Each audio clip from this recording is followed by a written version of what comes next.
ఉపాధ్యాయ వృత్తి ప్రవర్తన నియమావళిలో వరుస రంగాలు, అంశాలను గుర్తించండి. 6 రంగాలు 30 అంశాలు. ఉపాధ్యాయ వృత్తి ప్రవర్తన నియమావళిలో సరిపోలని దానిని గుర్తించండి. ఉపాధ్యాయుడితో సమాజంతో సంబంధం, ఉపాధ్యాయుడి యాజమాన్యంతో సంబంధం, ఉపాధ్యాయ వృత్తి సంఘాలతో సంబంధం, ఉపాధ్యాయ ప్రేరణ. ఆన్సర్. మన దేశంలో మొట్టమొదటి ఉపాధ్యాయ సంఘం అయిన Indian association of teacher education ఎప్పుడు ఏర్పాటు చేశారు? 1952.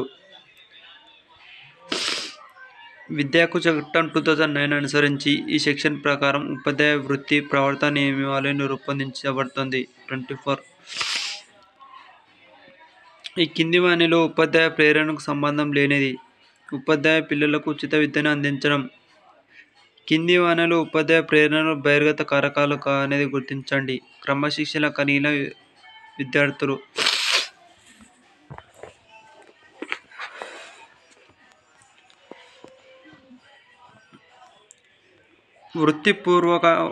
వృత్తిపూర్వ కృత్యాంతర విద్యను వేరుపరిచి చూడలేము.